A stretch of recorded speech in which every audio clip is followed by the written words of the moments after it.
अस्सलाम वालेकुम। अब नए हरमज से भारतीय जहाज से गुजरने नहीं दिए ईरान ने, जिसके बाद भारतीयों का रोना कम नहीं हो रहा। वीडियो में आगे बढ़ने से पहले आप लोगों से गुजारिश है कि चैनल को लाजमी सब्सक्राइब कर लें। अभी तक जो नहीं हुआ था वो हो गया। इराक से भारत के 2 टैंकर, सुपर टैंकर, बड़े वाले टैंकर तेल खरीद के भारत ला रहे थे। रास्ते में ईरानियन नेवी ने दोनों टैंकरों को वार्न किया और दोनों टैंकर पर हमला कर दिया, गोलियां चला दी। और खबर यह है कि तीसरा टैंकर भी था, लेकिन वो भारत का नहीं। 2 इंडियन सुपर टैंकर पर रिपोर्ट ये देखिए, ये समुद्र देखिए, जग अर्नब और दूसरा था सनमर हेराल्ड। भाई इन पर हमला कर दिया, फिर ये वापस मुड़े। सनमर हेराल्ड ने, जो टैंकर था हमारा, उसने कर दिया है। बहरहाल भारत भड़क गया है। ये देखिए आजाद की, देखिए तस्वीर। भारत ने ईरान के एम्बेसडर को समन किया था, काफी सख्त नाराजगी जताई है, सवाल किए हैं कि भाई क्यों हम पर हमला किया है। कई तरह के सवाल थे। बहरहाल मुझे उम्मीद है कि मोदी सरकार इतना दम तो रखती होगी कि ईरान पर हमला कर दे। मैं इतना मोदी पर भरोसा करता हूं कि मोदी जी बहुत जल्द सख्त बयान देंगे, बहुत तगड़ा बयान देंगे, जिससे दुनिया को पता चलेगा कि अमेरिका इजराइल कुछ नहीं है। असली अगर कोई है तो वो मोदी सरकार है, जो ईरान को रोक सकती है। हज़रात, मैं आपको बता दूं कि हो ना हो, मेजर गौरव आर्या का यह वीडियो, जिसमें वो इजराइल को अपना सगा भाई बता रहा है और इजराइल को कह रहा है कि लेबनान और गज्जा पर बमबारी करो, 50-50, 100-100 बमबारी करो, क्योंकि ईरान हैदराबाद काउंसलेट ने यह वीडियो रिट्वीट किया था। हालांकि इस हराम के पिल्ले ने दोबारा से काउंटर वीडियो बनाया और उसने जो भी आज तक ईरान को गाली बकी, ईरान के विदेश मंत्री को सुअर कहा और इस जंग में इसने बहुत सारी बातें ईरान को कही, उसकी जस्टिफिकेशन दी है। और भारत के तमाम जागरूक लोगों ने कमेंट सेक्शन उसकी औकात दिखाते हुए भरा है। मैं मोदी सरकार से निवेदन करता हूं कि ये जो जंग छोड़कर भाग गया था मेजर, लंगड़ी टांग का बहाना करके, मेरे दोस्तों, मोदी सरकार को अब मेजर गौरव आर्या को सबसे आगे भेजना चाहिए। टैंकर की नोक पर इसे बांधा जाए और वो टैंकर फिर ईरान के स्ट्रेट ऑफ हॉर्मुज से गुजारा जाए। तो जो भी चीज सामने से आए वो मेजर गौरव आर्या के पिछवाड़े में घुस दिखा गया। डोनाल्ड ट्रंप के पास है ही क्या? हम इसको सरेंडर के लिए तैयार हैं, लेकिन उसके अंदर अभी नया ट्विस्ट आ गया है। आईआरजीसी ने बड़ी ही स्पेसिफिक इंस्ट्रक्शंस दिए हैं कि जो इंडियन शिप्स हैं उसको अटैक किया जाए।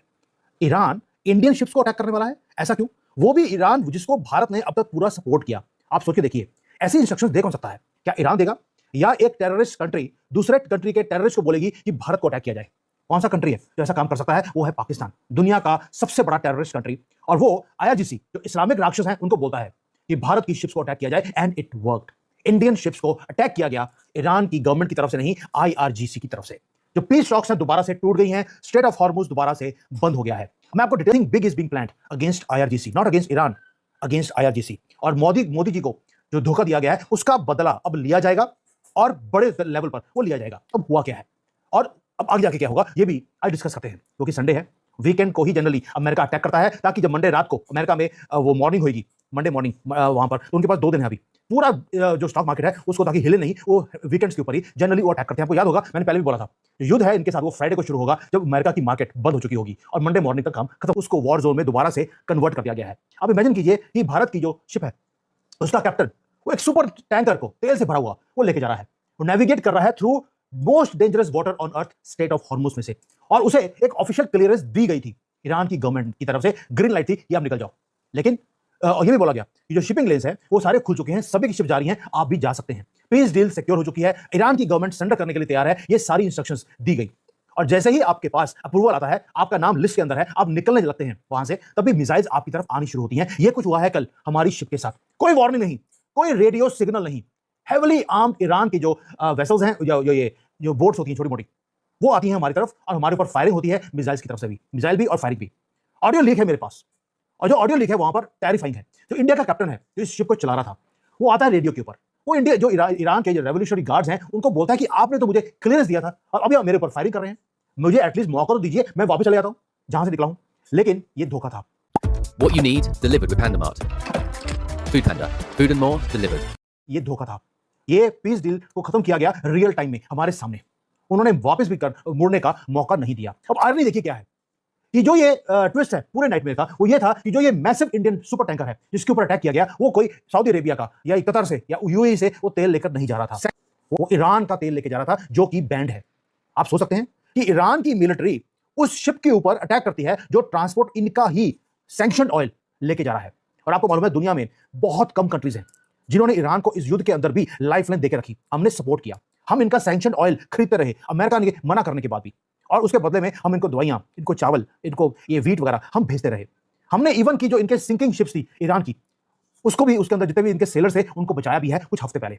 और इस तरह से आपको एक इस्लामिक कंट्री थैंक यू बोलता है। तभी बोलते हैं इन लुल्ला की झूठी कसम खाने वालों के ऊपर आप कभी विश्वास कर ही नहीं सकते। ये जानवर थे, जानवर हैं और जानवर ही रहेंगे। जानवर, मुझे मेरे मामा जी ने बोला था कि जानवर वर्ड यूज मत किया करो, राक्षस है ये लोग, और पूरे दुनिया में ये राक्षस ही रहेंगे। दोस्तों, जो बुलेट चलाई गई हमारे ऊपर, और हमें ये पता लग गया अभी कि जो इंस्ट्रक्शंस हैं शूट करने की स्पेसिफिकली इंडियन शिप्स के ऊपर, वो मुनीर की तरफ से दी गई थी। और मुनीर रिसेंटली ईरान में बैठकर वो लाफ कर रहा था, he was laughing on the cameras. उसको मालूम था कि आगे जाके क्या होने वाला है। अब भारत की गवर्नमेंट का रिस्पांस क्या है, उसके बाद करेंगे कि डोनाल्ड ट्रंप का रिस्पांस वो क्या है। न्यू दिल्ली एब्सोल्युटली फ्यूरियस है, क्योंकि जो धोखा दिया गया वो टोटल है। इंडियन गवर्नमेंट ने इमीडिएटली ईरान का जो एनवॉय है यहां पर, उसको बुलाया, उसको पकड़ के खींच के लेके गए मिनिस्ट्री ऑफ एक्सटर्नल अफेयर्स में, और मांगे आंसर्स कि तुमने जब क्लियरेंस दे दिया था तो हमारे ऊपर अटैक किया क्यों गया। और मोदी जी ने कल नेशनल एड्रेस भी दिया है 8:30 बजे, शुक्र करिए 8 बजे नहीं दिया, 8:30 दिया है, इसलिए नहीं तो लोगों की धड़कन बढ़नी शुरू हो जाती है। और हम तो यार एक अच्छे दोस्त की तरह इनके साथ डील करते रहे, लेकिन जो पेशेंस है हमारी वो भी खत्म हो चुकी है। और आपको मालूम है कि इंडियन नेवी वहां पे ऑलरेडी खड़ी है। मुझे I don't know whether Modi ji allow करेंगे कि इंडियन नेवी को, अब ठोको इनको, इन सारे इस्लामिक राक्षसों को। देखते हैं मोदी जी क्या करते हैं। लेकिन क्वेश्चन ये है कि हुआ क्या कल सुबह में और रात में। दोस्तों, मैंने कल भी बोला था कि जो कुछ हो रहा है वो सैबोटाज है इनके कंट्री के अंदर। और सैबोटाज कैसे है? ईरान खुद अपनी इकोनॉमिक लाइफलाइन को खत्म करेगा। ईरान का तेल बिक नहीं सकता, हम ले रहे हैं और हमें लेके जाने नहीं दिया जा रहा, क्योंकि ईरान की गवर्नमेंट कोलैप्स हो चुकी है अंदर से।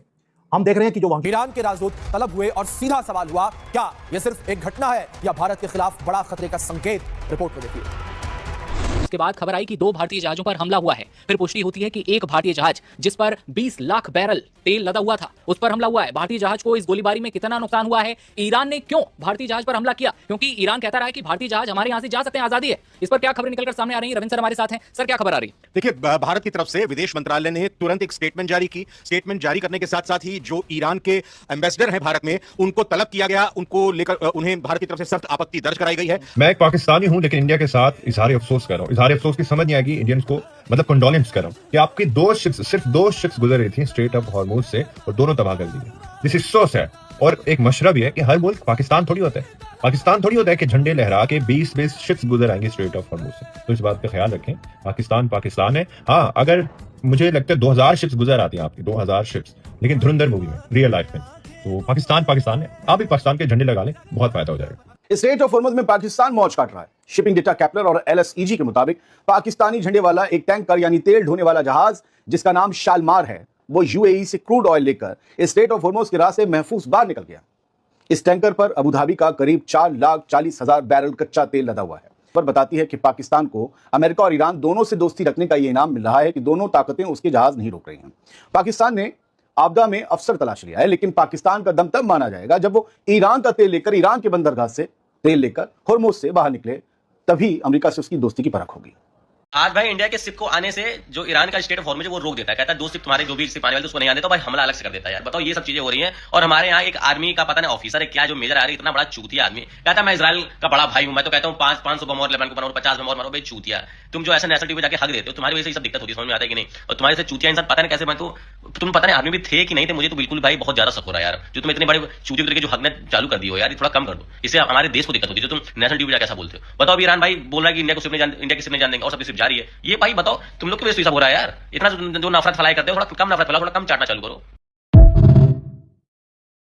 इजराइल के लिए सबसे बड़ी खतरे की घंटी बज रही है। पता है क्यों? जनरल आसिम मुनीर का ईरान जाना ये कोई साधारण शांति वार्ता नहीं है। बहुत से लोग पाकिस्तान को सिर्फ अमेरिका का पिट्ठू कहते हैं, पर वो यहाँ एक चीज को चूक रहे हैं कि आसिम मुनीर का ईरान की धरती पर वर्दी में खड़े होकर जाना ये एक सीधा सा संदेश है कि पाकिस्तान अमेरिका के साथ तो है, पर वो ईरान को भी अकेला नहीं छोड़ेगा। इस बात हॉर्मुज जल डमरुमत, जहाँ से भारतीय तेल टैंकरों को गुजरने की पूरी छूट थी, जिस रास्ते माइंस बिछी थी, वहाँ पर भारतीय जहाज बेखौफ आज जा रहे थे। उसी रास्ते पर आज वहाँ गोलियों की आवाज गूंजी।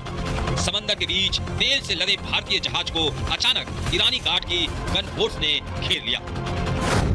शनिवार को 2 भारतीय जहाज हॉर्मुज पार कर रहे थे। करीब 20 लाख बैरल इराकी तेल लदा था, लेकिन तभी ईरानी गार्ड ने एक टैंकर पर गोलियां चलाई। अमेरिका ने दावा किया कि 3 हमले हुए, जिसके बाद 2 भारतीय जहाजों को बीच रास्ते से वापस लौटना पड़ा। ये सिर्फ हमला नहीं था, ये ग्लोबल सप्लाई लाइन पर सीधा वार था। भारत ने तुरंत डिप्लोमेटिक एक्शन लिया। दिल्ली में ईरानी राजदूत को तलब किया गया। विदेश मंत्रालय ने साफ कहा कि भारतीय जहाजों की सुरक्षा में कोई समझौता नहीं चलेगा और ये घटना रेड लाइन है। साथ ही ये भी पूछा कि पहले आप सुरक्षित रास्ता देते थे, अब ये फायरिंग क्यों?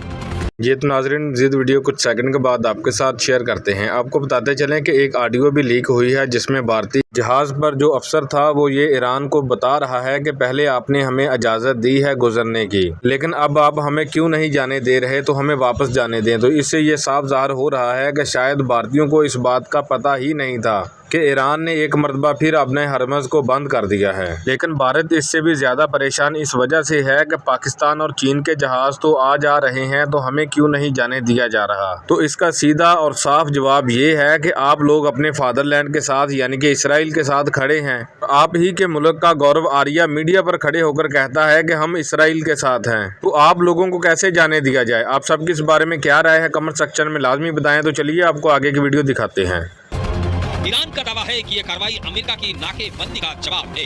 अब ऐसे में ये समझना भी जरूरी है कि अगर हॉर्मुज़ में तनाव बढ़ता है तो असर सिर्फ समंदर तक सीमित नहीं रहेगा, भारत पर भी पड़ेगा। तेल महंगा होगा, पेट्रोल डीजल की कीमतें बढ़ेंगी, सप्लाई चेन प्रभावित होगी।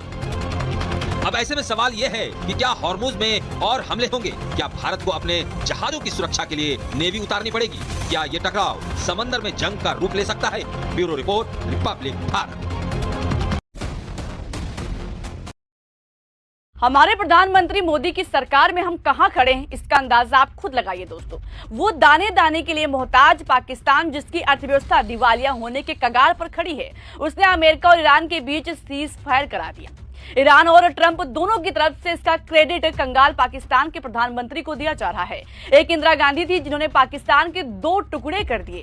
एक हमारे डंकापति मोदी जी हैं जो अक्सर विदेश नीति को मजबूत करने के लिए विदेश यात्रा पर रहते हैं। ट्रंप और नेतन्याहू को अपना परम मित्र बताते हैं, लेकिन परम मित्र ने ही हमारे दुश्मन को आगे करके युद्ध रुकवाया।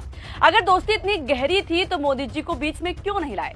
ट्रंप की जीत के लिए भारत में पूजा हो रही थी। मोदी जी वोट मांगने गए थे, लेकिन जीत के बाद ट्रंप मोदी को ही बेइज्जत कर रहे हैं। पहले ऑपरेशन सिंदूर के वक्त सीज फायर कराने का बार बार दावा करते हैं और अब दुश्मन मुल्क पाकिस्तान को 2 हफ्ते के युद्ध पर विराम लगवाने के लिए क्रेडिट दे रहे हैं। जी तो नाजरीन ये थी हमारी आज की वीडियो। अगर आप इंडियन रिएक्शन वीडियोस देखना पसंद करते हैं तो चैनल को लाजमी सब्सक्राइब कर लें, बेल आइकन को दबा दें ताकि आने वाली तमाम वीडियोस का नोटिफिकेशन आप तक बआसानी पहुंच सके।